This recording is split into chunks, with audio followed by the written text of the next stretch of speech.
नुक्कड़ नुक्कड़ जाना पड़ रहा है। मैंने कहा नुक्कड़ नुक्कड़ जाना नहीं पड़ रहा है। वो अब आप काशी की सीट पर जाएं, गोरखपुर की सीट पर जाएं, देवरिया की सीट पर जाएं, आपको विधायक मिलेंगे, भाजपा के मंत्री मिलेंगे जो पदयात्रा कर रहे हैं 200 लोगों के साथ। समाजवादी पार्टी ऐसी है, फेज के शुरू होने से पहले तक लखनऊ में ही बैठे रहते हैं, टिकट पे ही मंथन चंथन। और देखिए जोड़ी ऐसी है कि जब आप विजिलेंस से बात करेंगे तो स्वतः नाम लेते हैं मोदी और योगी का। देखिए इस इलेक्शन का सबसे इंटरेस्टिंग स्टेटमेंट्स में से एक मैं मानता हूँ जो प्राइम मिनिस्टर मोदी ने हाल में कहा था कि मुझे गर्व है कि मेरे मुख्यमंत्री योगी हैं और मैं वाराणसी से सांसद हूँ। उस एक स्टेटमेंट ने वो सारी चर्चाओं पे काफी हद तक विराम लगाई जो दिल्ली वर्सेस योगी की होती थी। केजरीवाल जी अपनी कहानी अब कहाँ सुनाएंगे कि 2 महीने के मुख्यमंत्री हैं? तो केजरीवाल, बट प्राइम मिनिस्टर ने केजरीवाल के उस कथन के कोई हफ्ता 10 दिन बाद कहा था और अगले दिन जो अमित शाह जी ने खंडन किया था कि 75 पे रिटायर नहीं होंगे, वो योगी पे चुप थे।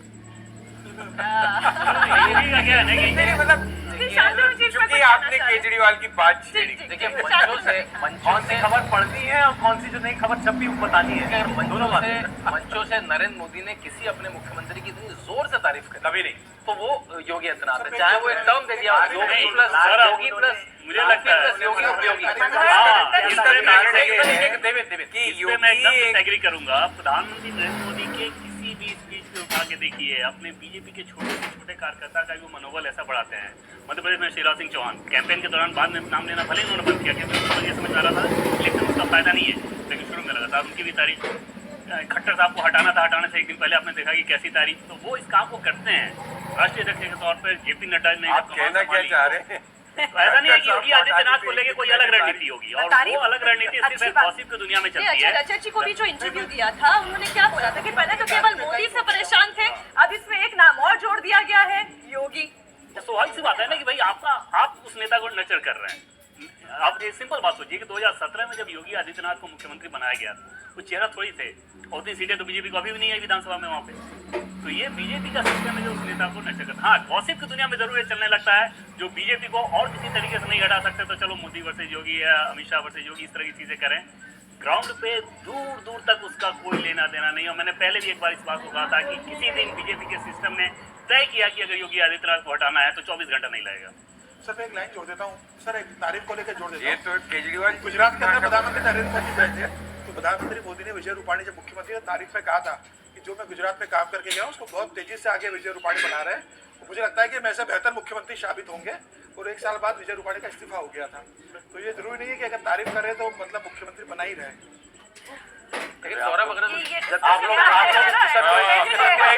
खतरनाक मोड़ तक ले जा रहे हैं।